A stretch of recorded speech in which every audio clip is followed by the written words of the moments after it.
Hello, Mage fans, and welcome to Mage the podcast that works hard towards ascension so you don't have to. I'm your host, Adam Simpson. I'm joined by co-host Terry Robinson. And you know one thing that really pisses off the spirits of the dead? When people who are still alive come and bug them. Now, we know the Euthanatos are guilty of this, but what some Mage fans may not know is there's a whole class of mortals who are well known for pestering the dead. They're called ghost hunters. We're going to talk about them today on Tomes of Magic. But first, Terry, are there any announcements? I thought you were going to say there's a class of people that likes bugging the dead, and I'm like, podcast hosts. Let's bring it. The only note I have is sometimes I have an alternate title, and the one I had for this was The Quick and the Dead. Remember, it's Wraith, so we're going to talk about suicide a lot.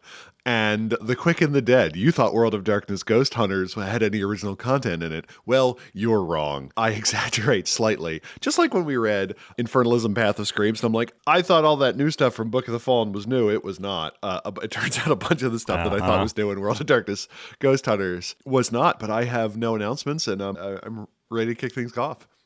Okay, well, let's get right into it. The Quick and the Dead was written in 1995. The author is Elizabeth Fishy, and it clocks in at 101 pages. And even though it looks thin, this book packs a punch, and I really enjoyed reading it. So, Terry, let's start the walkthrough. Opens with the quote on the opening page, "We are all mortal. John F. Kennedy." You know that we are dealing with a different game line for two reasons. One, it wasn't a song lyric. Two, they entitled the introduction Chapter 1, and my mind was blown. I'm like, what? You could do that? It doesn't have to go prelude, introduction, Chapter 1. There's systems everywhere. It's not just in the appendix. I felt like I was on a roller coaster ride compared to all the previous books. But yeah, so this may seem like a weird choice for a Tomes of Magic episode. I think by the time we are done, we will have convinced you that this is very much, if you scratch the surface a little bit and you get past the weird rose red color of the cover and you get past the grit and grime of the black and gray Wraith cover, you'll see a little bit of purple under there, probably because you scratched too hard, but still. Hopefully we can convince you. The opening prelude is called Visiting Rites, and it opens with a quote from the Book of Genesis. "Behold the fire and the wood, but where is the lamb for a burnt offering?" And I'm like, yeah, that's pretty metal. And it has nothing to do with with the story that comes after. It's still pretty metal quote. It's about the mood. It's exactly. It's a mood thing. I don't want to bear to be, don't bear. Yeah. We are introduced to a kid by the name of Isaac who has significant medical issues, who is being brought home from a place where he is being attended to because of those significant medical issues. We get a conversation about the nature of suffering in a section where the author is very keen to point out the ethnic origin of every person in the scene. Like, I was talking to a short Ghanaian man. I'm like, oh, I didn't know that, with a great degree of frequency. And he turned to his right, and there was the gentleman regaled in the clothes of Morocco. I'm like, okay, this is the thing. Again, just different writing styles. We find out that Isaac's state of catatonia is because they have been bereft of their soul, and that they can only be reunited by being killed. So it's one of those moments where you're like, oh, there's a kid named Isaac that need to be killed. Maybe that's the Genesis reference. How about that? The dad very matter-of-factly poisons the kid, meets the spectral mother, a ferryman intercedes, demands help from the dad, whose name I can't really pronounce. Gorashchi. Sounded like an Eastern European variant of Gorsuch, but that's just a guess. And Gorsuch is like, I'm not going to do your crazy ghost stuff. I'm going to keep my soul. And the ferryman is like, I just wanted you to send a postcard periodically. Why are you being so weird? And Garashi is like, okay. And he's like, I have made a deal with the devil and now I am damned. I'm like, she literally just wanted a postcard and a periodic phone call. Why are you making it so weird? There's a fight. Things get very confusing for me. The word call is brought up a lot. Sometimes it's capitalized, sometimes it's not. And I'm like, wow, I hope the rest of the book explains What's going on? We then get a letter at the end written in old-timey English. I am glad when a ferryman writes to you, they have the courtesy of leaving you a literal note. I thought that was cool.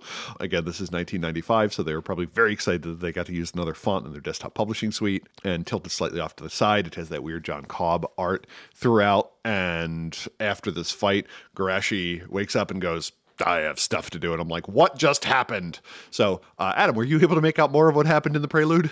The prelude was that, as you said a few minutes ago, the roller coaster ride came to mind when I was reading the prelude fiction here. I was working really hard to remember my Wraith First Edition from some years back, and I was kind of putting the pieces together, but then the influence of the Tempest showed up in the house, which I thought when you are someplace on Earth and then you pass into the Low Umbra, the underworld, then you go to the Shadowlands, which is like the penumbra of the Low Umbra, but then we're talking about Tempest, which I thought you had to travel away from the Shadowlands to get to the Tempest, but then Terry helped me to see that sometimes when specters show up, they bring the Tempest with them, which sounds like a scary kind of a trick to pull, but so I guess I was able to put those pieces together. I felt like the prelude fiction was quite long, and when it ended, it felt abrupt. I'm like, oh, well, let's turn to the second part of this. Oh, there is no second part of this. Okay, all right, noted. Yeah. Chapter 1 is entitled Introduction, and this is just a simple introduction. It says that The Quick and the Dead is a book for the pioneers of the spirit, the mortals who choose to form and join organizations for psychological and material support and to share their findings or to protect others. That's simple enough. It tells us what a sidebar is, which I thought was interesting. Where it's like periodically there'll be text off to the side that says additional things that you may find interesting. I'm like, oh, okay, that's nice. We also get a quote from an in-world ferryman. So we've used the term ferryman a little bit on Wraith. So you have Wraiths, which are entities that at death have unfinished business generally, or just due to the vicissitudes of fate, instead of heading on to transcendence, oblivion, or another opportunity to live, they are stuck in this underworld place. The ferrymen are a group of people who are tasked with trying to help people move on, to settle their scores and so on, and to reach transcendence, hopefully, and avoid the pull of oblivion. Ferrymen are kind of presented as either kind of political radicals that the hierarchy, the group of people that are like, no, transcendence is just a myth, let's just fight against oblivion, have perpetuated, or more or less the good guys. Once you die, there is a portion of you that is being tugged constantly towards oblivion. That is called your shadow. In game, it is played by another person and has its own little character sheet. Ferrymen are unique in that they have been separated from their shadows. They have no such doubt within them. They do not experience that same pull. Their negative incarnation is called a Pasiphae, and I think those are absolutely fascinating too, but we need not to dive into that now. So we will have periodic asides trying to explain that. Additionally, within Wraithly society, those still living are referred to as the Quick, often with a capital Q. Thus the title, The Quick and the Dead, is the book of the living and the dead. Ha ha. It's also a Western movie title and a number of other things. So any thoughts on the introduction? Yeah, it's called Chapter 1, but I mean, it's only like 3 pages, and I think of it as an introduction. It was nice to lay a few things out and sort of give us an intro to hunters, but other than that, I think you covered it pretty well. Chapter 2 is titled The Hunters, and it tells us about the 11 mortal groups that seek out wraiths. This is interesting for me because The Quick and the Dead is a Year of the Hunter book, 1995. 3 of the Year of the Hunter books covered groups that started in Hunters Hunted from 1992, another Bill Bridges book that drops vital World of Darkness ideas. After Terry ran a search, he found the 11 groups detailed in this chapter here probably started in this book. Several of these groups became important to the World of Darkness and show up in other books later on. The first 5 groups are knowledge seekers. Their primary goal is to learn more about the spirits of the dead and their world. Because this book was written for Wraith the Oblivion, there are some game terms that need to be explained to Mage fans. If there are any Wraith fans listening, please be patient. Also, readers might wonder why some of the ghost hunters in this chapter are so dense. When they see a ghost, can't they put two and two together? Over the years, I have read many pieces written by people, both old and new, stating hauntings are scenes from the past that replay endlessly. There are people in the real world who believe ghosts are actually fragmented memories that appear and replay themselves without any identity or ability to react to anything. So I can believe some of the hunter groups in this chapter would believe the ghosts they see are psychic resonances. The Benandanti began as a group of people that splintered off of the Maldonati family on the Italian peninsula in the 1200s. The Maldonati family had many children born to them 200 years earlier than that, with their cauls intact, and as a result were in a position to learn much about the realms of the dead.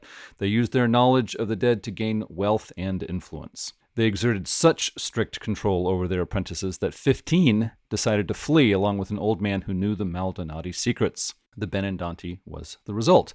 A moment ago, I mentioned babies born with their cauls intact. A caul is a wraith term, and there are two kinds. When a person dies and becomes a wraith, they have a sort of hood or bag that covers their head and makes it difficult to see. That is a caul with a capital C and is mentioned many times in wraith books. A caul with a lowercase c is something a few babies possess when they are born. It is invisible, and only those with mystic abilities can perceive it. It enables people to learn, or more easily learn, noumena, involving seeing the Shadowlands and traveling there. And of course, noumena are lower-level mortal powers that wraiths, mages, werewolves, etc. do not learn. The Benandanti were primarily on the Italian peninsula for many years, but today they are spread throughout Western nations. They are spread very thin, being loners who rarely meet each other. Some gather in meetings called raduni, but many more don't even know about the meetings. When a raduno is held, it will have 10 to 20 Benandanti. They are held 4 times a year. Forces both living and dead are working to keep the Benandanti isolated. Mages who bring them together may have much to gain. The only way to join the Benandanti is to be born with a caul and discovered by a Benandanti member. The senior member will perform a ritual on the child and take responsibility for their training until they are 20. Hopefully they get along. Most Benandanti belong to 2 schools of thought. The Dannati, damnation theorists, believe wraiths are evil spirits of the damned who must be destroyed. The Redentori, redeemers, are the larger group who believe wraiths are unfortunate spirits who don't know they are dead. They should be encouraged to move on to the true afterlife. There are other smaller schools of thought, such as the Risorgeratori, resurrectionists, who believe wraiths should find a new home in the bodies of the clinically insane. I'm sure that would go over just great. The Benandanti do not write their wisdom down. It is only transmitted orally. Because the Benandanti can see into and sometimes enter the Shadowlands, they know more than most other ghost hunter groups. However, there is still much they don't know. They teach their students to make fennel swords, fennel, the sort of plant, special swords that affect wraiths. These swords are quite brittle and may break if used against ordinary mortals. In remote areas of Italy, Romania, and Turkey, peasants still know of the Benandanti and have superstitious beliefs about them, although these days there probably aren't many peasants left. The folks in the country are so busy on their smartphones, I doubt they're worrying about superstitions these days. Next up, the Alternate Energy Group is an academic think tank that meets annually in Geneva, Switzerland. These scientists search for alternate energy sources. A lesser-known division is the Paranormal Research Wing. The PRW is most active at Berkeley, Edinburgh, and Duke universities. It is funded by multinational conglomerates and obscure societies. They are researching methods of converting ectoplasm, that is spirit stuff of the low umbra, into energy. They currently have a process that completely destroys the wraiths involved. Their laboratories are at the 3 universities, but a lot of research is conducted in the field in remote places. PRW scientists know little about the dead. Many believe what they perceive as ghosts are just psychic resonances that remain after people die. They have developed a special machine that senses wraiths and converts them to a special form of energy the scientists have not yet learned to use. The ethics committee has not yet made a ruling on whether this is ethical practice, but a number of scientists quietly pursue it. The Orphic Circle reaches back into antiquity and is rumored to have its origins in ancient Egypt when a vampire descended to the underworld in search of true immortality. Its traditions involve Isis and Osiris, Orpheus and Dionysus. Today it has 300 members who take a severe oath of secrecy upon joining. The ancient Greek rites are understood in a more abstract, modern mindset. The Orphic Circle is a powerful group that involves itself in wraith politics. Members seek knowledge of the true nature of death and immortality. Membership includes members of the Arcanum, the Benedonti, the College of Psychic Learning, who I'll mention in a moment, Giovanni Vampires, Euthanatos Mages, and others. Orphic Circle members are usually unaware of the status of their fellows because secrecy is so tight in this group. Two factions struggle against each other in a quiet, well-mannered conflict. The Dikeia want to return the group to its ancient traditions, which includes an all-female priesthood leadership and violent orgiastic behavior. The Orgiofantes control the current priesthood and want to continue the current rituals. Members remain in the circle for life or risk punishment. When members die, new members are considered from a long list of potential recruits. The group maintains a membership of 300. New members must exhibit high-quality work in their field but not be well-known or popular. They must demonstrate an ability to keep secrets well. The Orphic Circle is just as scholarly as the Arcanum and possesses many secrets. They have a library in their underground caves in Greece with many valuable books on the occult, especially regarding the dead. They sacrifice the lives and unlives of non-members to increase their knowledge. 9 elite scholars, politicians, and visionaries form the Ebon Bench, which controls the circle. Once a year, all members gather in secret caves and on private properties in the Greek Pindus Mountains to observe ancient rites which sometimes turn violent. Wraiths, including specters, gather at these rites to possess mortals, but they must submit to the leader's demands in return. The Orphic Circle knows more true information about Wraiths and the Low Umbra than any other group in this book. The Hierarchy, a powerful group of Wraiths in the Low Umbra, is working to undermine the group. The Orphic Circle is a fascinating group, but if they all gather once a year to feast and engage in orgies, wouldn't they discover pretty quickly who the vampires are? Also, the Orphic Circle and Arcanum must be aware of each other. Has the Arcanum worked out arrangements to gain knowledge from the Orphic Circle, or do they leave them alone out of caution? The Center for Parapsychological Research broke off of the Society for Psychical Research in the early 1900s. This group is skeptical and highly scientific, operating mostly in Europe and North America, and involved with several universities. They pursue psychic research focusing on telepathy, clairvoyance, and psychokinesis. Their studies have led them to contact with wraiths, although they only sometimes realize this. Anyone can join for a $50 membership fee. They have little information on the world of wraiths and often can't tell when they are confronting psychic noumena or ghosts. The main office is in the president's house, so security is rather poor. The College of Psychic Learning is another group that broke away from the Society for Psychical Research in the early 1900s. They are associated with the Center for Parapsychological Research, but that group wants nothing to do with the CPL. This small college has its own campus and around 50 students. They possess some real knowledge mixed with mistaken beliefs. They know very little about wraiths. They work to help psychics better understand and use their abilities. The majority of members are women older than 30. The CPL is located in Alabama, where they frequently help the local police with cases. The next 3 groups are power seekers. They interact with the dead in order to gain power over them or from them. The Sons of Tertullian view all wraiths as evil beings and seek to eradicate them. They also act against anyone in league with the dead, making them a threat to psychics, channelers, and the Romani. All recruits must be Christians who demonstrate courage, physical fitness, loyalty, and true faith, as in the Noumena, capital T, capital F, true faith. It's worth pointing out here that several write-ups of the true faith Noumena and merit speak of compassion and love. The violence and intolerance mentioned here may not match up. Storyteller discretion is called for. Elder members make up a governing body called the Host. Above them is the Host of Hosts, a secretive group only a few of the oldest members are allowed to speak with. There are 7 ranks in their organization. 5 sects exist: the Sect of St. James, the Sect of Mary, the Disciples of Lazarus, Solomon's Sons, and the Sickle and Crown. The Sons are very good at exorcism, but may cause the death of the person possessed. They know very little about wraiths or their society. There is no mention of contact with the Society of Leopold, something I was looking for. Next, the 7 Sisters started with 7 actual sisters in the 1800s. The mother died in childbirth when triplets, the 3 youngest sisters, were born.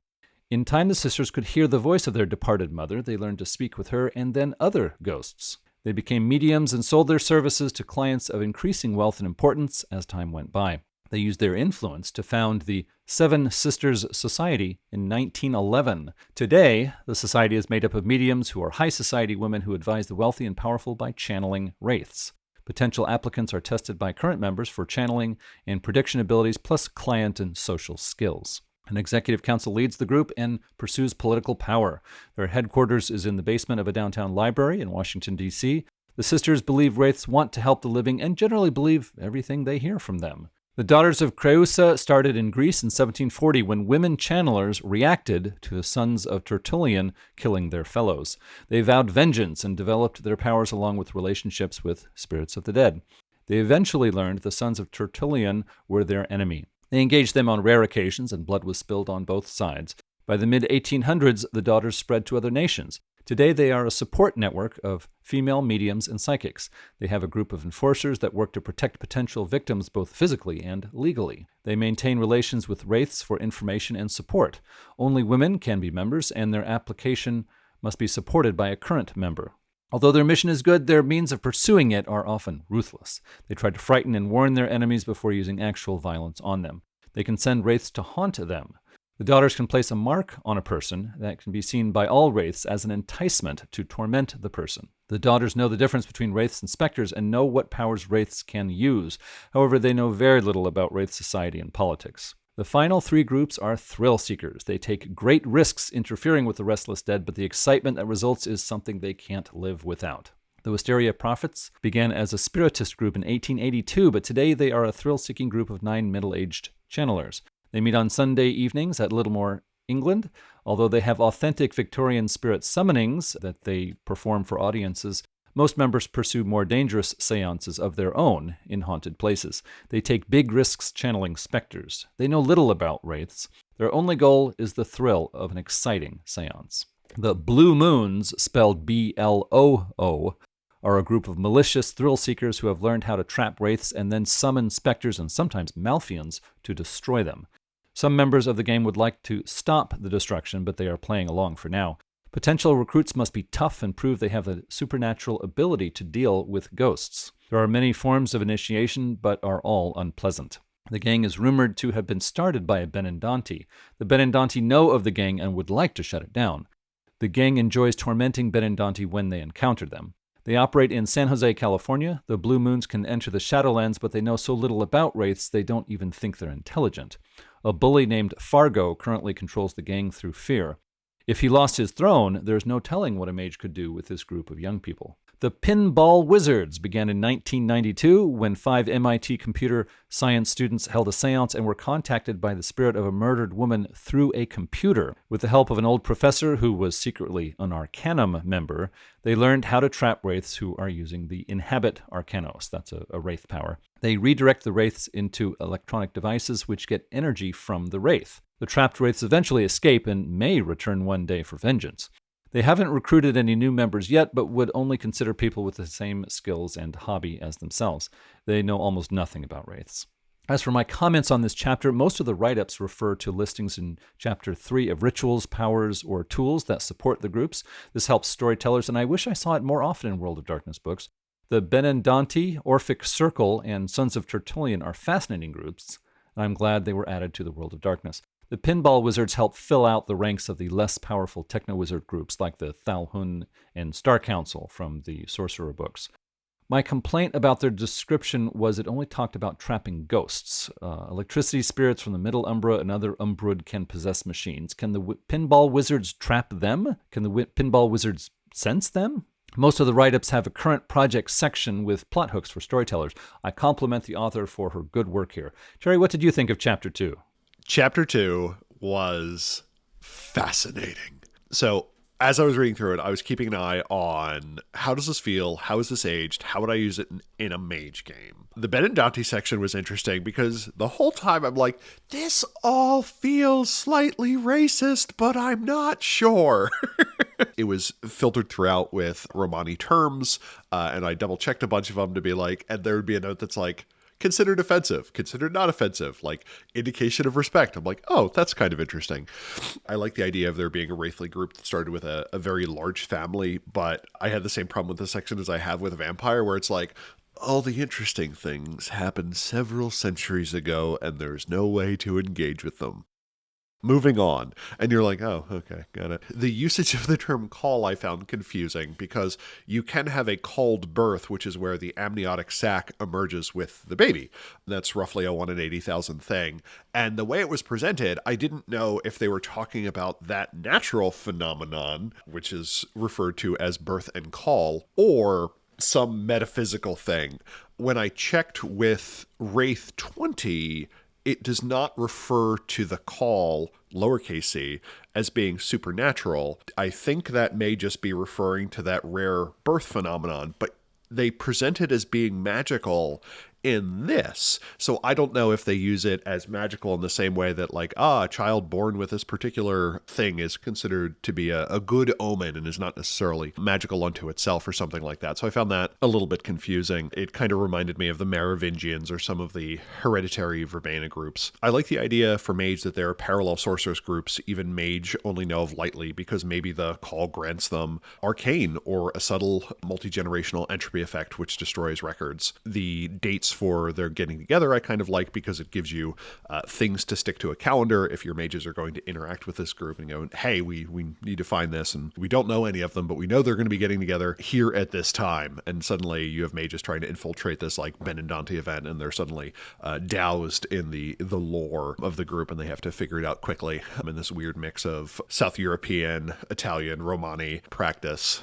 I like the Resurrectionists. Again, as Adam mentioned, the book makes reference to them trying to put it into people who are, which they list as severely retarded. We would say developmentally delayed or something similar today. So again, this book was written in the mid-90s. Not all the language holds up. It uses the G word in reference to the Romani a lot. Warnings issued. And I really like the Resurrectionists as a interesting moral question. So you have a repentant technocrat or euthanatoi that is trying to fix their past wrongs.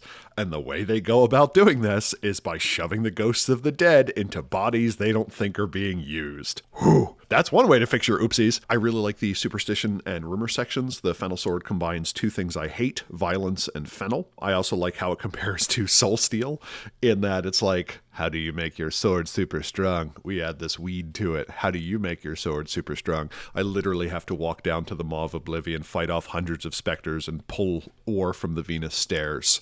One of these is harder than the other. Yes, the first. No one likes working with fennel. I thought the alternative energy group was interesting. I like that there's this paranormal research wing out there. Give me more of this. They want to convert ectoplasm to energy. In the appendix, we get information on the device. And to Adam's question, the device makes a weird reference to, with attuning, it can also attract natural spirits. I don't want to know what natural spirits are, but maybe they will find out. I also like the fact that Adam mentioned the Thalhoon, because when I think of high-frequency psychic phenomenon, I think of the Thalhoon. Do I want psychic ghost hunters against a resonant alien cult? Yes. Yes, I in fact do. The Orphic Circle was interesting. They want to discern the secrets of death.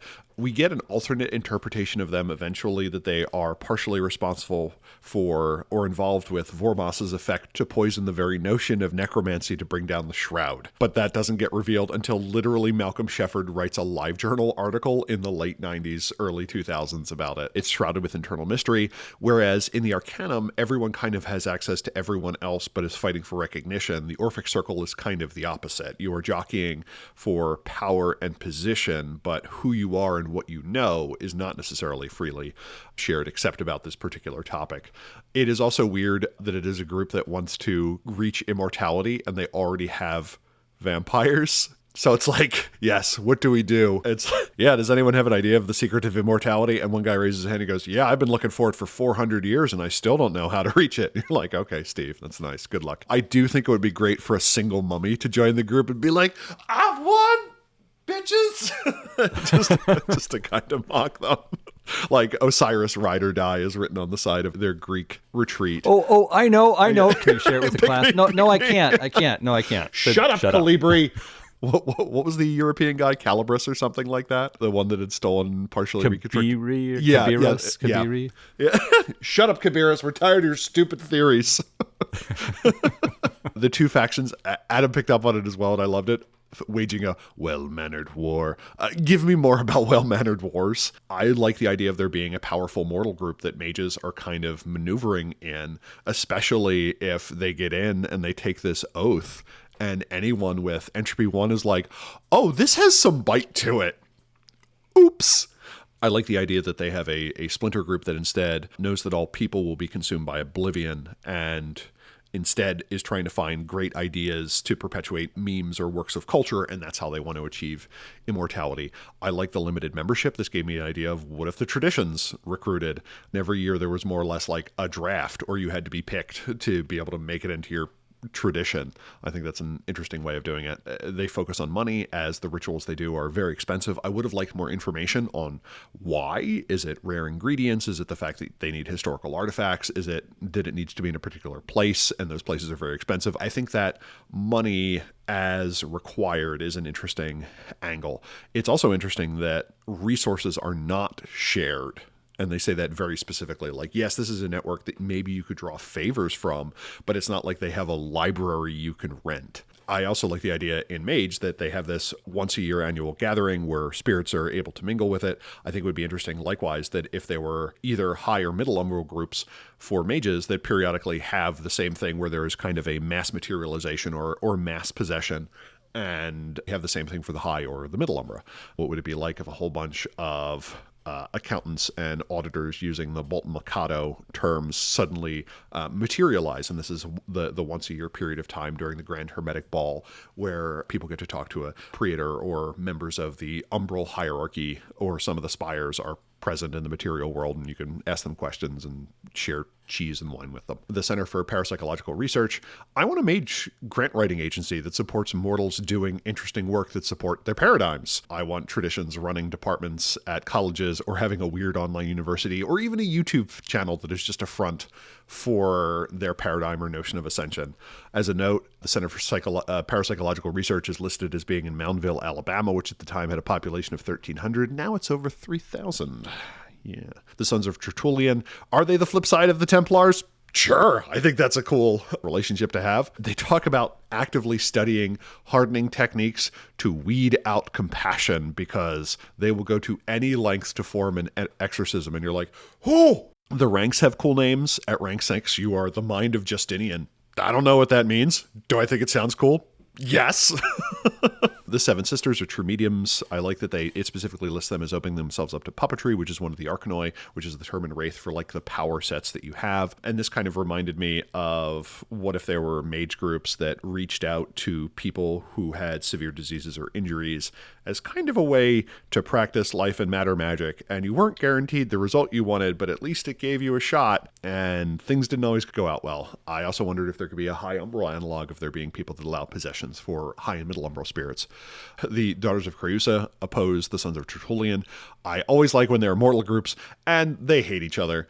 And I also like that they are driven to learn, basically to spite the Sons of Tertullian, where it's like, we hate these dickbags. If we're going to oppose them, we're going to really have to know our stuff. To the library! I've spite learned a lot of things. Almost all my knowledge of birds I picked up out of spite. I will tell that story to our patrons one day. The one thing that got me was kind of the recurring theme was, this group wants to heal the dead. How will they do it? By gaining power. This group wants to take advantage of the dead. How will they do it? By gaining power. This group wants to generate power from the dead. How will they do it? By gaining power. And you're like, oh, okay, that's... there seems to be a little bit of a concern.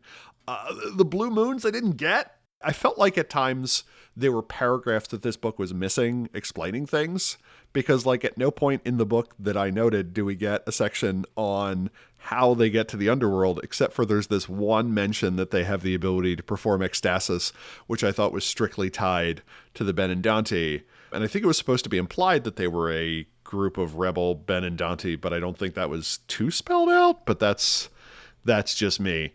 These were interesting. They were varied. I love the plot hooks. I wish every group in Mage that we ever received had 12 of those. And I do feel that Mage is underserved by the fact that the only mortal groups we've really gotten are the Arcanum and sorceress groups, and like one or two smaller ones. This book really made me feel like there was this aspect of Mage that was missing on psychical investigation, on magical investigation societies, on groups that could theoretically be allies or enemies. Like, for instance, the Society of Unhindered Destiny, which opposes mages meddling in mortal affairs or something like that. But this part was was pretty rich and interesting. If you stared at any of these for too long, would they collapse under their own weight? Maybe. Are they fun in the meantime? Yeah. So those are my thoughts on chapter 2. Yeah. For the Blue Moons, they're a gang of young people without any real resources or connections running around this one city in California, which granted is a big city, but it's like, yeah, we only let in members who have noumena that allow them to interact with the dead. How many of those are you going to find hanging out in bars in San Jose? Probably not too many. I think it would be great though if it turned out that San Jose were like a secret hotspot for people that actually have the ability to walk into the underworld or who have true faith. What do you have true faith in? The power of rock. You're like, oh, okay, that's a direction I didn't know mages could go. So, okay, chapter 3 is entitled Character Creation, and it's about character creation. I like the opening section because it is geared towards Wraith players, and it has to describe mortals. It would be like if you had only ever played wizards before, and the book had to walk you through the fact that when sleepers want to do something, they have to do it for themselves. They don't have access to sphere magic to do it for them. That sleepers only have the 5 regular senses, that they don't have access to other things, that they are not aware of the supernatural, and just like all these things, like when you see a movie presented something from another side of the views, like when a demon is going on a field trip and it's like, remember, mortals are squishy and do not have the ability to regenerate, so be very gentle when handling them. Here it's like, mortals only have 7 health levels and they take damage penalties as time goes on, and they don't have access to Arcanoi. Are they even alive?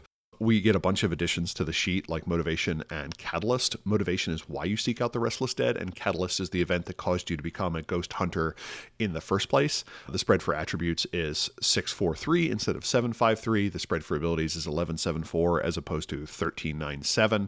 They have 5 points of background that they get, 21 freebie points, and 3 points of willpower. We get a bunch of new abilities. We get Spiritual Awareness, which is just Detect Ghost, and it is specifically listed as being narrower and less interesting than Awareness. We get Body Reading, which is your ability to pick up on cues of what someone is thinking. I don't know how this is different from Empathy or Subterfuge. At 5 dots, it says, you can correctly interpret the body language of a gifted actor. This made no sense, as the whole purpose of an actor is to convey things with body language. That is a commentary on their ability to act, not your ability to perceive. We also get the Beliefs knowledge, which is knowledge of Wraithly society. The dots don't give a good guideline, and this is a criticism I have for all of the new ghostly knowledges you have. It's just facts. None of them are particularly esoteric. If I could write down everything in your dot of knowledge on an index card and hand it to the person sitting next to me and they would know just as much, that doesn't seem like something that I should have to spend character creation points on. At 5, you even only know about one group. Denizens, for instance, is knowledge about entities, like what the shadow is and who the Death Lords are. That seems a little bit more esoteric. For Destruction of Spirits, which is a new knowledge, 5 dots is knowledge about fetters, which is listed as being more esoteric than knowledge of Soulsteel, which even in Stygian society isn't really as common. Then we get another one about geography and history and powers. And these just seem to be a way to XP gate how much your characters know and trying to maintain a state of ignorance. And I don't know how well that was pulled off. We then get miscellaneous abilities. We get herbalism, organizational knowledge, and rituals as a thing. And it felt like the author moved very quickly because there are ideas that are brought up and are not what is in the ultimate write-up of something. Like rituals is sometimes later referenced, but more often than not, another attribute plus ability roll is used, usually an attribute plus a noumena. As I mentioned, many of these knowledges are incredibly narrow. I don't know how, if I had 1 dot in history, that everyone in my group wouldn't automatically have that 1 dot in history. We get new backgrounds. Eidolon, which is the higher self. Ghosts can also have this, and it allows their psyche to help resist harrowings and the pull of their shadow. Here it is a stat that is used to give you additional dice to avoid being possessed. We get Personal Library, which is like library, but it's just yours. Sidekick is now the most efficient way to spend character creation points, I think, in any of the old World of Darkness games, where for 5 points you get an additional character that is always at your side that also starts with 30 additional freebie points. I found this interesting because it's like, your sidekick will always be at your side through thick and thin. And then it's like, but it's not a free character because they could leave and go do things on their own. Yeah. I'm like, at which point they're no longer a sidekick. So I thought that was kind of interesting. We now get information on Numina. They are expensive. These represent magical or semi-magical abilities. Cost 7 points for your first and 14 for your second. I don't know if you can get more than that. I guess since we don't get information on the XP cost, you're kind of stuck with whatever you got when you start. And if you got a second path plus a first path, that's all 21 of your freebie points to start with. Psychic Phenomenon instead caught a flat 7 after the first point, while as for the Numina, it is the level that you're just coming from times 7. It mentions that hedge magic may not work around the uninitiated. This is the idea that hedge magic is affected by unbelief. You may get a higher difficulty, or it may require a social roll of some sort to kind of explain it away. Hedge magic, you need to do a ceremony of some sort, 1 turn per level of the effect that you're trying to do. The difficulty is a flat path level plus 4. Success numbers vary. So just to do what it calls a simple effect requires 1 success. Harder requires 1 level of success per level of path. I thought the individual powers would define this, and it doesn't always. So I assume the ones where a description is not given, it just defaults to just requiring 1 success, which makes some of them quite easy because you could be rolling 8 or 9 dice against difficulty 9 or even less. And frequently it is the case that you could just spend a point of willpower and kind of be very likely to succeed. Very hard things, which again, it doesn't quite describe, are done at a further +2 difficulty. Rituals can be created. These are bought separately and can kind of do anything that is in line with the power levels. It is interesting that the quick powers are the narrow ones that you pay a lot for, and the rituals are very general and can kind of be tailored to taste. It has an interesting assistance mechanic where everyone else in the group that is assisting you that also has the same Numina as you rolls attribute plus ability, and each successful assistant, so if you get any successes on that roll against the same difficulty of what you're attempting to do, lowers your difficulty by 1. A botch by one of these increases it by 2. This is a new help mechanic compared to what we've seen before. I think this is interesting in contrast to the one we got in Sorcerer Revised, where people can help you, but their successes only add to your successes if the person leading it gets at least 1 success. We get information about Psychic Phenomenon. This is interesting because it indicates that psychics can work together, and I just picture them being like, let's think together, boys! And I'm like, what is even going on? Then we get some of the hedge magic pathways. We get cursing. Cursing is very effectively done as a group, which I thought was interesting, where it's like, what keeps you and your friends together? Oh, an undying hatred of Jim. And you're like, oh, okay. So some people go to a rod and gun club or watch movies, but I guess it's hard to cultivate male friendships in middle age. When you do this, instead of each level being something new, it represents the severity or the scale of it. One of the things that is interesting about this is you can put a pox on both houses. You can put a lot into scale and minorly inconvenience a very large family, or just murderate a single person if you have enough friends involved. You can also trade in all of your dots of willpower and, in the terms of the game, become a lifeless husk to add your willpower in extra dots to the effect that you're trying to do and dice. And I'm like, oh, okay, I'm glad we finally have mechanics for dying spite. That's good. We get fetishism, which creates minor talismans. These create kind of magical items that can do one thing a certain number of times under very specific circumstances. The description of those very specific circumstances in the setup is very different than what is then used as the example. Like, you have to pick some sort of condition under which something works. It can't be just, I make magic bullets, but it can be magic bullets that work within earshot of someone mourning a dying loved one, or with a specifically prepared gun. We get ephemera, which is the ability to contact the underworld, and then we get rituals for warding and forbiddance, which prevent a ghost from entering an area, and forbiddance causes it to leave.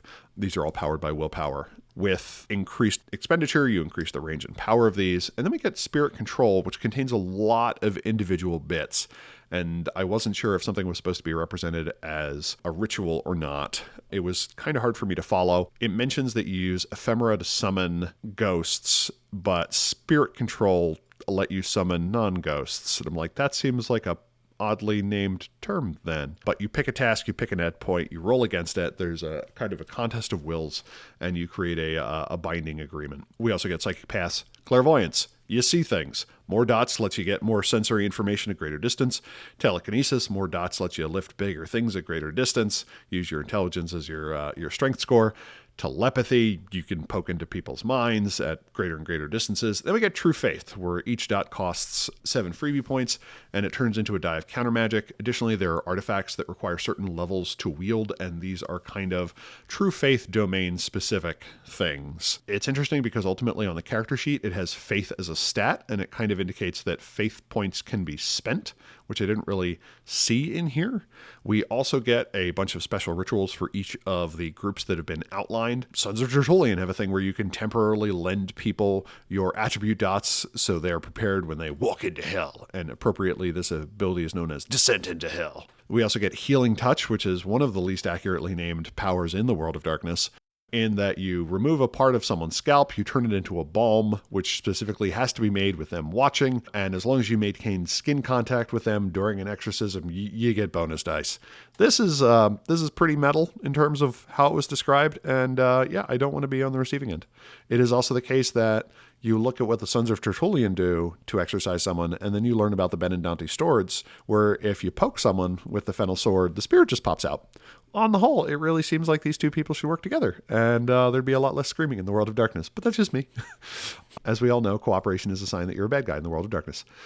The Benedante unhooding ritual, it goes into ridiculous detail on the 172 steps required to make a fennel sword, where they're like, you have to wake up at 3:17 a.m. on March 14th, and you have to pluck a single seed using only your leftmost 2 teeth and spit it at the sun until noon, and then you have to find a bird bath, and you have to slap it around a little bit, and then you have to quench the sword in ecto cooler, and you're like, this is strangely specific, and then you have to dip your sword into a Nile every new moon. And you're like, oh, okay. It is very flavorful, but at that level of detail, it is less a World of Darkness game, and it's more like a scheduling cooks in the kitchen game. The Benedante, the logisticking. We still don't know how the Blue Moons learn ecstasis, and the Pinball Wizards get a power, but you don't get a name for it. I don't know how well these systems would actually work at the table. It is blank in a bunch of areas, and you would kind of have to figure it out. I do like that it specifically says, hey, you should spend some time to figure out what you think appropriate ritual cladding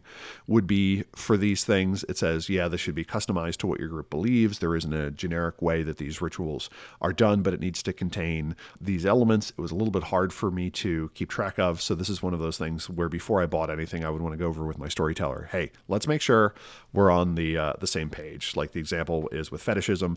In the description of the power, the domain under which an ability could be used was incredibly narrow, but in the examples that we got, it was much broader. So again, something I would want to work out ahead of time. The spirit control rules and the ephemera rules were a little bit messy to me, but like, hey, they're trying to jam an entire Mortal Splat into one book, and I've seen it done worse.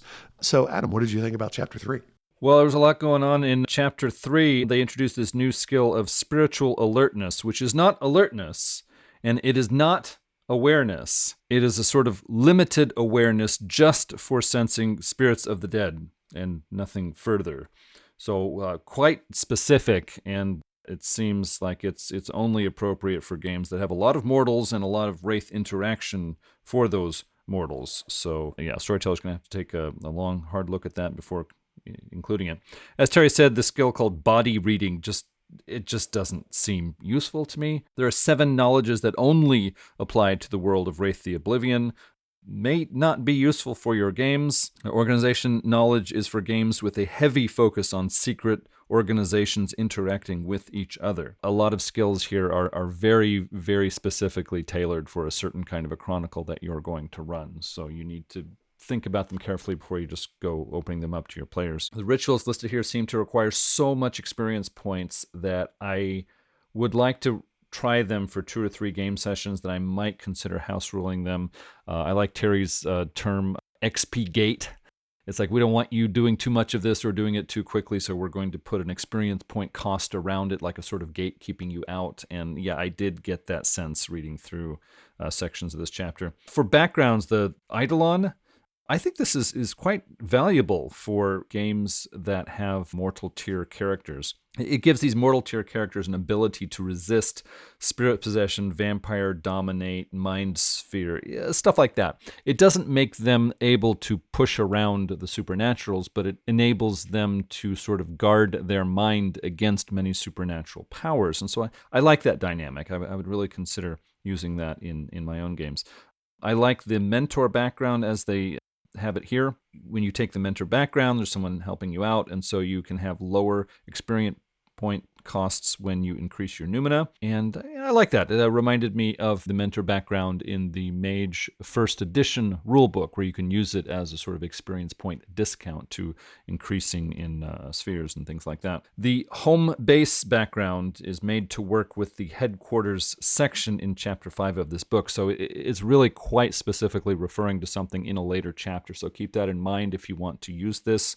We'll talk about that more when we get to chapter 5 of today's book. And yeah, Terry was talking about the sidekicks background. It has so much overlap with allies that I would not use it. It just does not seem useful. And for all the 5 levels of sidekicks, it tells you exactly how many freebie points the sidekick has. And storytellers are going to have to look at that and say, is this the power level I'm looking for NPCs? You know, it might be too high, might be too low. So yeah, the sidekicks background I thought was not so well thought out. I hope there's a game out there where somebody just is like, I won the old World of Darkness. I'm going to build a sidekick, and with those 30 freebie points, that sidekick is going to have 5 points in sidekick. And it's just this chain. You broke my game, you clever player. I won. You win. I win the World of Darkness. The Numen in this book were kind of a disappointment for me, but I'm approaching this from the point of view of a mage fan who has Ascension's right hand. The hedge magic and psychic phenomena from Ascension's right hand were basically duplicated here for the Wraith fans who may not have the mage book. So it makes sense, but as a mage fan looking for more stuff for games, and a little disappointing. They talk about the True Faith Numina, which I prefer to use as a Numina instead of a Merit, but I really like how True Faith was put together in the book The Inquisition. That's the book I go to for True Faith for mortals, so I would not use True Faith out of this book. The special ritual section was really good. It supports the groups from chapter 2 of Ghost Hunters. It makes them more useful, more interesting. And so I just really like the way that this book introduces these ghost hunter groups and then gives specific terms and ideas for, things they can do, things they know, and then they support it later in the book. It just ties it all together so nicely. But what I need help understanding is ecstasis. I'm guessing this is a ritual attached to the ephemera path of hedge magic. But what level is this ritual? And what level of ephemera is it connected to? I need some help there. Someone who knows World of Darkness mechanics better should probably come in and advise on that before I go using it. But I like the idea of ecstasis. It has its own name. It allows mortals to actually walk into the low umbra, the Shadowlands, and interact and do some cool things there. They can, of course, run into trouble because it's a very risky place. But if you're going to put the ritual in the book and give us rules for rituals, then yeah, help me out here. What level is it? What specifically does it connect to? And then I can more easily run with this ball. Chapter 4 is for storytellers. Rather than covering a number of different things, it focuses on 9 themes to build stories around. It starts off advising storytellers to reveal secrets of the dead to players slowly, so there's always some mystery. The sidebar discusses player groups that have both living and wraith characters. It recommends boosting the mortals' freebie points to 21. However, that's the default setting for freebie points for mortals, so the editor must have missed this one. Equal time in the underworld and the normal world are one way to keep mixed player groups engaged, or just give each player a wraith and a mortal to play at different times. The second sidebar advises storytellers to consult the fog chart in the wraith rulebook. Fog is the fear mortals experience when they encounter the spirits of the dead. Ghost hunters may want a high enough willpower to resist the fog when they meet wraiths. Otherwise, it's not going to be a very heroic or action-packed sort of chronicle. The first theme is forgiveness. When a person wants to contact a loved one to ask forgiveness, you have the makings of an emotionally impactful story. While Mage leans into intellectual and fantastic themes, Wraith was founded on emotional, personal stories of people coping with death. This section doesn't suggest how to make this theme meaningful for the other characters in a game. It seems very focused on one character. The next theme is pogrom, and I'm not talking about the technocratic kind. Some hunters think all ghosts are evil or a threat by their very nature. These hunters risk their lives discovering how to destroy wraiths and making it happen. Now, these stories involve action, horror, and when the characters learn more about the dead, moral complications. The theme of purification is when the players seek out the spirits of the dead to purify their souls by entering their bodies and sharing their wisdom. This may be an ideal the characters pursue before discovering reality does not necessarily match the ideal. Getting revenge upon people who have become wraiths is next. This can be a high-octane emotional story or start out that way, but become complicated by new revelations. Characters will have to gain special knowledge and abilities to carry out their vengeance. Death wishes are another theme. They can manifest as a desire to die or overcome the fear of death by taking extreme risks. The players may court the attentions of the dead to deal with their own problems. The situations that result may shake up the characters' thinking. The theme of altruism leads the characters to look at wraiths' needs instead of their own. Leading wraiths to the true afterlife or helping them resolve what binds them to the underworld puts the players in a more merciful light. Storytellers are encouraged to examine the players' motives for this altruism.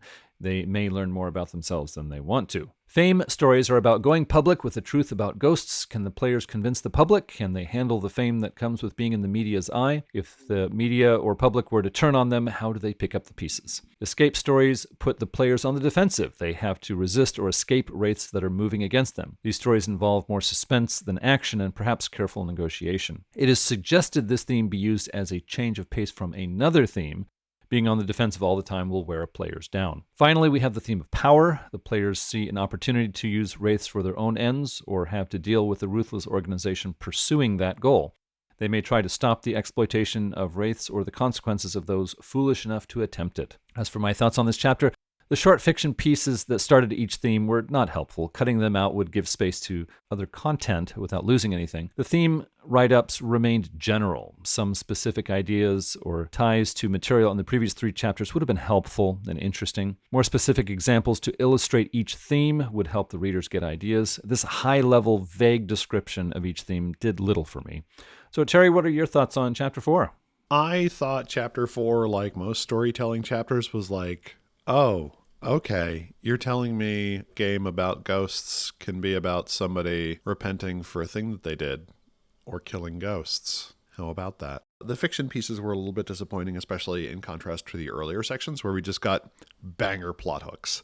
And it just seemed to me that each of these sections could have easily had a little bit of a frame that would be like, hey, here's an example of a story of this type, or here's 3 ends on a story of this type. It gave us information on theme. It didn't really give us information on mood, so it's kind of assuming that you're like, well, you know Wraith, you know how to make things spooky, but one of the things that could make this a little bit more expansive is information on how that works. I do like that it's like, you could have a Wraith and a Mortal, and I'm like, troop play! And we could have that pop up again if we really wanted it to. But yeah, this chapter was just kind of for me. So I don't really have thoughts. I guess I'm glad it's there as a reminder. I would have liked some more information on how to play out groups interacting with one another, or what it means to have a mixed group of mortal organizations or something like that. And we just don't get it. But it's not like the section is particularly long, so that's okay by me. Any thoughts before moving on to Chapter 5? I'm ready for Chapter 5. Chapter 5 is entitled Creating Organizations, and it's about creating organizations. And we get organization creation rules. As Adam mentioned, there's a background home base that you can put into. This is similar to if you were to put dots into Chantry and then pull those to make a Chantry. And it tells you, step 1, determine a power level. Figure out how many points you have to work with. That's going to give you an idea. Like at the 40 and 60 point level, we're talking about like world-changing organizations, and it strongly recommends not having any more than 20 points in total to work with. Step 2 is concept. How did your group begin? What are its motivations? Is it trying to purify something, seek knowledge about the dead, or power? Is it just doing it for thrills? Maybe varied. How do you describe it? Does it have a gimmick to what it did? What was the catalyst? Why did it start? What is its structure? Who are its members? Does it have a ranking system? How is its membership organized? Does it have a ruling group or council of some sort? Are there internal factions? What is its images and attitude? How do people from the inside and outside see it? I really like this as a framework. This is something I would use to create a mortal organization that a group of mages could go up against. In addition to that, we get a system for how to spend those home base points. This is a mix between what the group has access to, who the membership is, and kind of where do they meet and get together. And as you go through this, you can kind of pick from a list to indicate how well trained its members are. Does it provide formal instruction? Is the leadership powerful and kind, or is it venomous and fractious? It costs points to be capable, and it saves points if there's internal infighting. The quality of leadership is also a determinant. Is this group one that has fanatical devotion to it, or is it one that people will leave kind of quickly? If I were to use this as a mechanism in a game, I would also try and come up with a way to move this up or down over time. That this is something that either could be used to, as characters do missions, they could put additional XP to represent additions and changes they've made to the group. But again, because it's a background, we don't really get information on this, but it's kind of, I guess, implied that you could do it. We also get kind of a list at the end where it's like, what's the level of defenses? What are its laboratories like? Does it have access to books and materials, talismans? How big is it? How notorious is it? Does it own its own land? I thought this was a interesting system that someone could certainly run with, especially if you wanted for instance, to build a cult for a mage or a mortal group following it. This kind of pulls on from the rules we got from Book of Chantries, but this is a little bit more recent. So I also think it makes sense as a way of fleshing out a mortal organization is just a list of questions to ask yourself as a storyteller as you go through and build an organization. Again, this is something that can be easily tied to mage and does not need to be directly involved with strictly working with wraiths. The one thing that got me was a bunch of these had bonuses and penalties, but I wasn't sure if you were supposed to have a 0 level of some sort that was neither positive nor negative. In some cases, that was kind of implied. Like, for instance, you can have neither wise nor foolish leadership. You can have adequate leadership. But in other cases, it didn't seem like there was a 0-point middle, so I would have to spend or save points to get it. I wasn't sure if I had to pick something at each level or not, or if these were just additions to add and there was an implied 0th level or something like that. But otherwise, what did you think about the chapter 5, creating organizations? I thought it was very interesting. I like these sort of resources that some of the books give us to look at the world of darkness from a little bit higher level than just one character fighting the powers of darkness. If this chapter is about ghost hunting organizations, but like you said, it can be used for basically any mortal organization, I think I would go through this, probably type up my own version and add a few items to incorporate mortal organizations that do more than just interact with wraiths. And I don't have specific ideas for that right now, but a few were occurring to me while I was reading the book. I think it's nice for a storyteller to go through this chapter, kind of skim through it, forget about point totals, pick out a few things and say, okay, this is the organization I want the players to oppose, or that I want the mortal characters to be a part of. And so it's nice for suggesting ideas and options for the storyteller. Hey, the organization might have a problem because they don't own their own land, and so they're subservient to this other organization or group or public opinion or something. Or on the other hand, they might have this really great library and it enables them to do things that many other mortal groups cannot do. So very useful for that. I like also encouraging not just the storytellers to think big, but also the players to think big.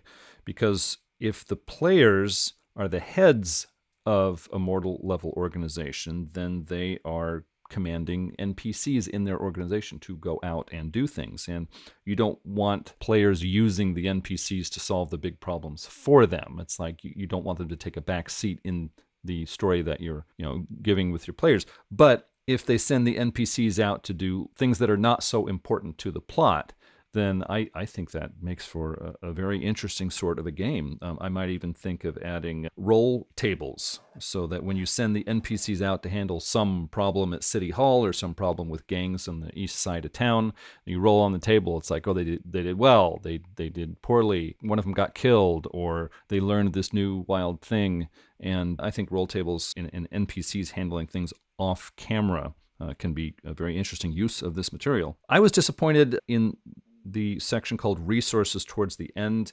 They make a brief mention of how to make equipment available to members of this organization. And I thought that was just too scanty. It was too light. I would probably go to a technocracy book for Mage, which gives better consideration to making equipment available to players that the players do not own and have to take care of and give back. I'll probably use those rules to supplement this. So Yeah, one of those books where, even though it's written for Wraith, I'm glad I'm a Mage fan because I have some resources to fall back on, which we have discussed in past episodes of Tomes of Magic. What I was really wanting, and what this chapter was not trying to offer, was how do we expand the organization or the home base over time? I mean, do you allow players to spend experience to make it stronger or better in some way, to improve their headquarters or to improve the organization that they're involved in? Or is this something that the storyteller should do? Are there guidelines for what milestones do we pass before we can justify strengthening the organization or improving the resources of the home base? Just something like that, like an experience point cost table or guidelines for storytellers. I think that's a natural thing that is going to occur. The players start their own organization.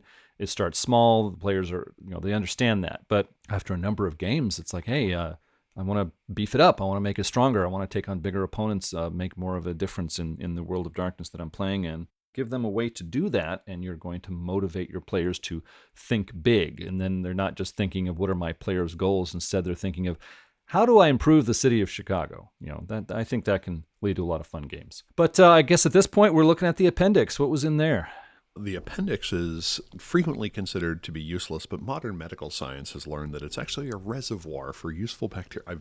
Should have made touche, that joke. Sir, touche. I should have made that joke. 240 episodes ago, we get information on the ectoplasmic energy converter, which is hard to move, needs to lock in on ghosts, suck it in, and then convert it to energy. It doesn't tell us how much energy it generates. That's the one thing I want to know, because I'm a technocrat.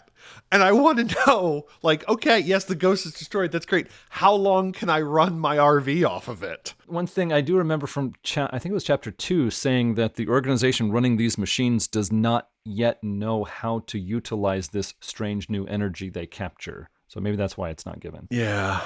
And when you say strange new energy, I hear quintessence. So thumbs up on that. But yeah, I do like the idea that there's this device out there that's producing the substance, and mortals are like, I don't know what it is, but when I add it to my gas tank, it does funny things. And mages are like, that's TAS.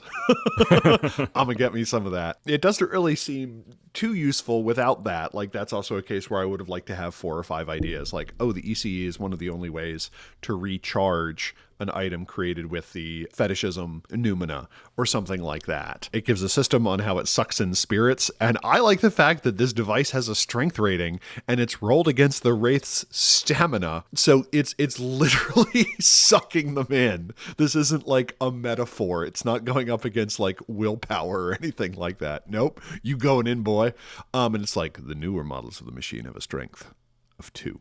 And they're like, oh, the thing about this is I don't know if they're presuming that you've already trapped the wraith in some way, but if you were to just put this somewhere and turn it on, I think there'd be a lot of ghosts that would be like, nope, don't like the look of that, getting out of here, which would explain why frequently the machine does not find any of them. I think a mystical version of this would have also been kind of neat, but it's easy enough to reclad it. I also like the idea of mortals accidentally doing the same thing for middle and high umbral spirits, and it's just absolutely wrecking the penumbra, and buildings are slowly decaying because their embodied spirits are being destroyed, or the city is having issues because its city spirit has been sucked into an ECE to maybe literally power the city. We get information on Curlian lenses and Curlian video cameras, which let you see through the shroud. That is, in Wraith, the barrier between the living and the dead, but in Mage is just a supplement to the gauntlet. So here I'm going to assume that if you're using this as a Mage game, this would let you see through both the gauntlet and the shroud into the low penumbra. Again, these are bulky expensives and need to be stationary, and it mentions how long the exposure time is, so you probably wouldn't get a wraith unless it were slumbering or restrained in some way.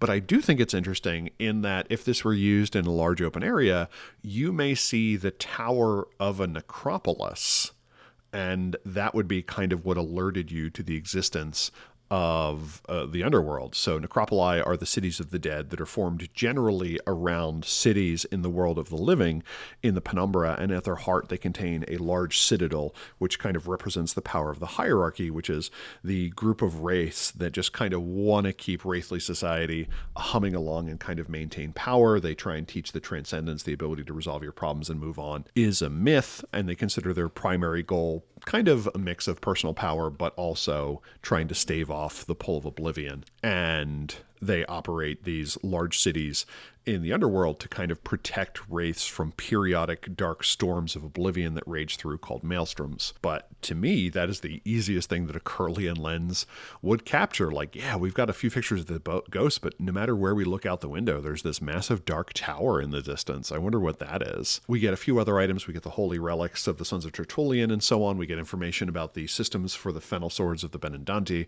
and how if they're used to strike a normal being that they have a 90% chance of shattering. We also get the lichnon, which is a basket used to separate literally wheat from chaff. Yes, more systems for baskets. This is almost as important as getting more systems for balloons. And then we get the character sheet. Again, this is kind of an interesting choice in that Faith has a track on it that implies that it's spent, which is how it is used in some versions of True Faith, but not seemingly in the one mentioned here, unless that was supposed to be implied. Adams mentioned the book Inquisitors or the Inquisition before. I need to crack that at some point and see how that compares. But a bunch of neat little stuff in the appendix, a few little ideas, and ultimately the character sheet. I'm kind of annoyed that the character sheet is done in such a way that it spreads across 2 pages. So if I had gotten this in the wild, I wouldn't be able to just tear out that last page and shove it through a photocopier and so on. But talk about the nichest of things. I also like that the last page was an advertisement saying, so if you like this book on ghosts, we got more books on ghost.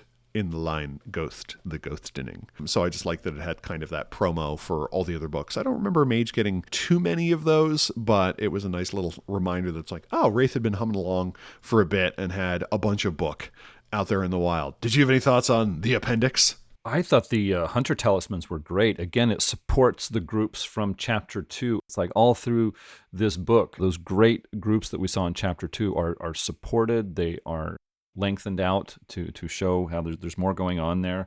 Just really great. The security systems in the appendix were quite basic. I guess it's a decent starting point, but my complaint with the security systems here is it seems to focus on scenes in role-playing games. It's like if the players are trying to break into someplace, use this. It's like, okay, well, really, when I think of the security systems in this book, I'm thinking in terms of downtime play. See, the players have a home base and they go, far away, someplace interesting to have adventures for a month, and then they come back. And it's like, okay, so what are the chances of somebody trying to break in to their home base while they were gone? And how likely were they to succeed? I mean, a downtime system is more what I'm thinking of for security than an active, scene of a game involving the players. So I think I would have liked to have approached it from that point of view. Like if the home base was broken into by some local thugs from a gang, what are the chances that they stole something or got scared and left? How much is the value of what they might have stolen? I mean, downtime systems like that would be more what I'm looking for. But the security systems were good, and I think they can be useful for active scenes in games. I was really impressed by the bibliography. Not only do we get some books and movies to consider, but everyone has a line from the author telling us why she included this in the bibliography, and I just appreciate that so much. I went through the bibliographies of all the Mage books, carefully to put together a database. I still use that for some of the episodes that I work on. I should find a way to make a better interface to make it available to more people than just me. But most of the bibliographies in Mage books, they just list. They give you a title and an author for a book, or they give you a name for a movie, and then they just move on. It's like, reading it, it's like, okay, well, thanks for sharing this with me, but I want to know what you think it does for a game. Why did you put it on this list? Did it have the one cool scene, or you love that director, or this movie is so Mage? I mean, help me out here. And Beth Fishy really did help us out here. She said, this book is good if you're looking for this kind of thing for ghost hunters, or this movie is here because I got an idea for this specific group from Chapter 2. It's like, oh, okay, so if I watch that movie, I should expect to get information about this group from Chapter 2. This bibliography is so useful to me as a storyteller for World of Darkness games. Thank you, author. Great job on that, which it seems odd to talk so much about a bibliography, but I have my hangups. I like when we get the Mage bibliographies and entry 1 is like Egyptian Book of the Dead. Okay. And book 2 is like Ariel's Big Adventure. And you're like, okay, that's a contrast. You're going to need to connect those dots for me, and they don't, which may be the most Mage thing of all. But yeah, you have a point, Adam. Yes, mage books make you a better person, but it's not always fun.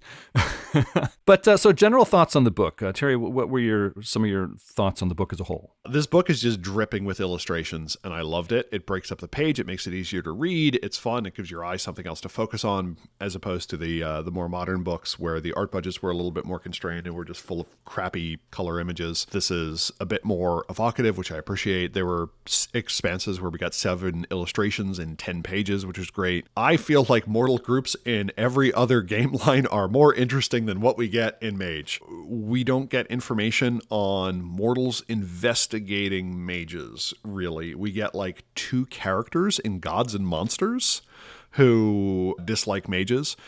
We have Ascension's Right Hand and the Arcanum as books, but we don't get like a Mage Hunters Hunted or a Quick and the Dead or Mediums for Mage. Mage's other mortal angle, the sorceress groups, are specifically listed, at least until revised, as being at arm's length and not really engaging in Mage society. It was almost specifically made to be like, no, this is not woven up in the Ascension War. As far as the writing goes, it moved along at a pretty brisk pace. It wasn't too ponderous. There were a bunch of points where it was kind of difficult for me to keep track.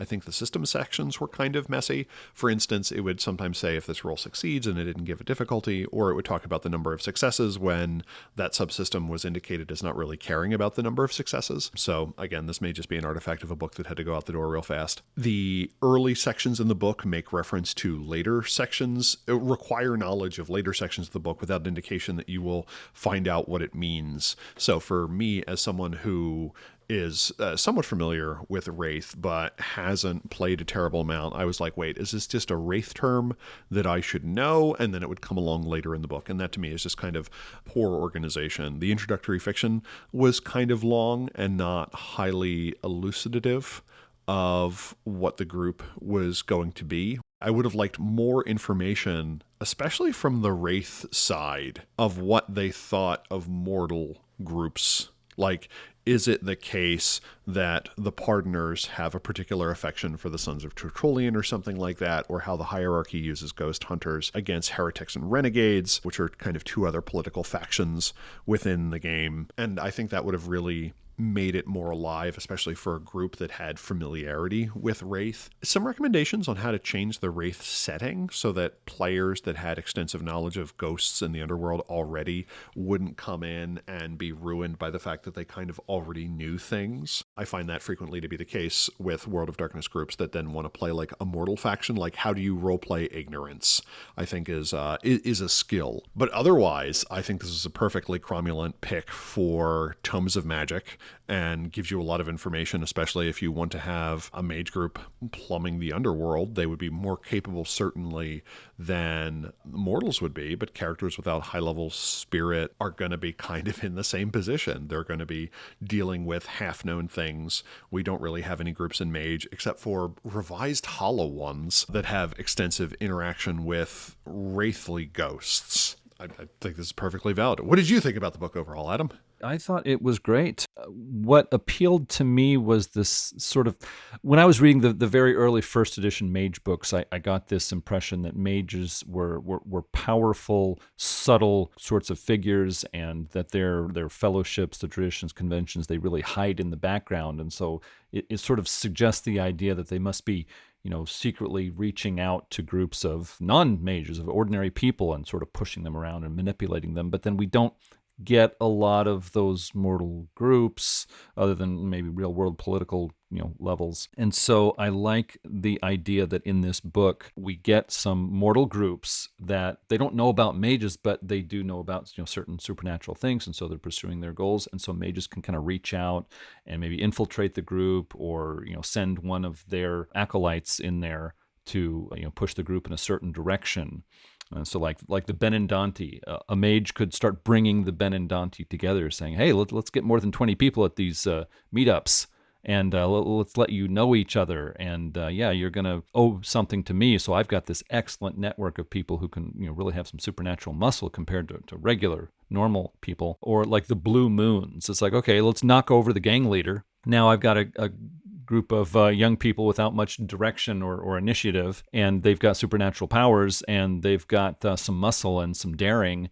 I could use this group, maybe not for the best sorts of most virtuous goals, but still I could use this group. And so stuff like that. So I really like how this book can suggest ideas to mage fans, even though it was written for Wraith. The Orphic Circle really stood out of this book. It's like you read chapter 2 and it's like, okay, one group stands above all the others. The Orphic Circle is really old, has a lot of resources. They've got some quite powerful members. And even the membership of 300 is quite large compared to other groups in chapter 2. So this group, I was told, gets descriptions in later World of Darkness books, even in Wraith 20, and I'm glad it was continued because there's so much there. It's interesting to me because they know a lot about Wraiths, interacting with them personally every year, but they don't seem to know much about vampires, mages, etc. So is the Orphic Circle a secret that other groups in the World of Darkness don't know so much about? Like, are there mage factions and vampire factions that have just never heard of the Orphic Circle, or do they know about it? Do some of these, more powerful, more secret World of Darkness groups, do they approach the Orphic Circle trying to trade for knowledge about the dead,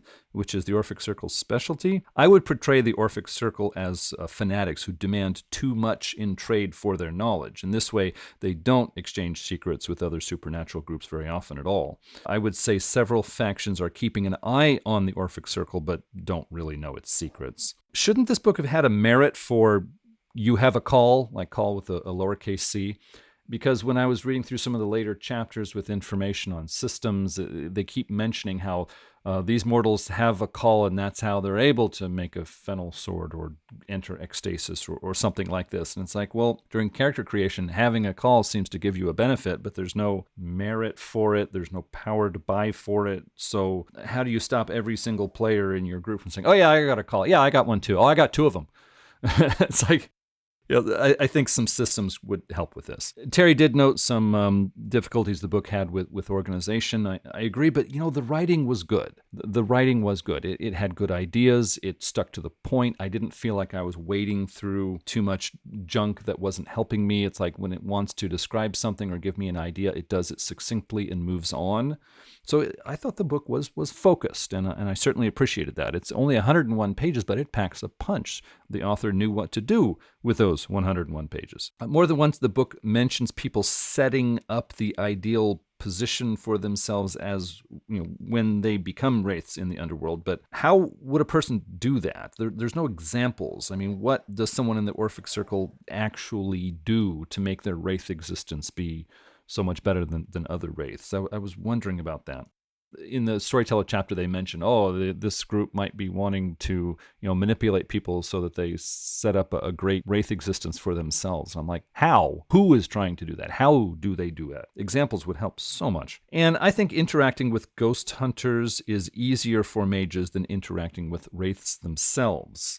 I think it's a great way to incorporate the very interesting ideas and world building from Wraith the Oblivion into your mage games, because when mages interact with wraiths repeatedly, they learn about wraiths pretty quickly. But if you want to stretch out the mystery and keep the wraiths, mysterious or threatening, then have the mages interact with ghost hunters who know a little bit about wraiths, but not so much.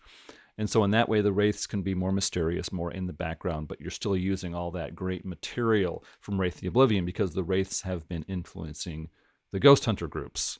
So I think it's a great way to have wraith mage crossovers without getting too far into the weeds too quickly for a new storyteller or a storyteller who knows mage but doesn't know wraith so well. So a lot to recommend it there. Well, as we round out the episode, I had 3 story ideas involving wraith hunter groups from this book. I hope the audience will indulge me. Number 1, a contact or ally of one of the players sees a display of magic and asks the player if he's a Benandanti. With the secret revealed, the contact reveals he is a Benandanti, a member of an old fellowship of people initiated into the secrets of interacting with the dead and sometimes visiting their world. The contact has heard of others of his kind, but has had no success finding their gatherings. If the players don't investigate the opportunity, a mentor advises them to help their friend find other Benandanti and strengthen the bonds between them. The occult knowledge would benefit the players, plus expand their network of contacts. As they attempt this, the players meet mysterious opposition. Spirits and potent sphere magic is keeping the Benandanti isolated. Eventually, the players learn a shadowy group called the Dark Hand are behind this, but the Dark Hand have also discovered the players. Malevolent ghosts allied with the Dark Hand possess innocent people and attack the players. Can they resolve this threat without hurting the possessed people sent against them? Is there a way to negotiate a truce with the Dark Hand, or is it time to prepare for a full-scale conflict? The secrets of the Benandante's past may hold the key to finding the Dark Hand's weakness. Number 2, life isn't easy in the technocracy. The players are technocrats assigned to Operation Ghost Trap. A group of hollow ones with an interest in ghosts have caused so much trouble for the technocracy in Charlotte, North Carolina, that something must be done. The Paranormal Research Wing, or PRW, of the Alternate Energy Group are sleepers who capture spirit energy for their research. They developed their ectoplasmic converter engines with secret help from the technocracy. Now, the technocracy is sending them to Charlotte to test an improved design. The spirit disturbance should bring the Hollow Ones out of hiding so the players, posing as law enforcement who escort the PRW, can arrest them. The trouble is, the PRW have discovered a Council of Nine chantry with several ghosts residing there who advise the mages who live in the chantry. The PRW want to capture the ghosts, but the players have orders to leave the traditions undisturbed.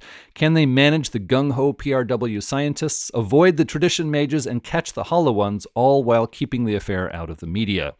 On top of that, the PRW are disturbing real ghosts who have resources of their own. The player's mission report has nothing on how to handle actual ghosts. This mission will require quick thinking, diplomacy, and lots of coffee. Number 3, an envoy from the Umbral Courts has requested Sandra Wilhelm, an 18-year-old girl, be protected and trained for her future role as diplomat to the courts. This girl with a great destiny is currently in a gang of young miscreants in San Jose, California called the Blue Moons. She's the girlfriend of the right-hand man of the gang's violent and charismatic leader.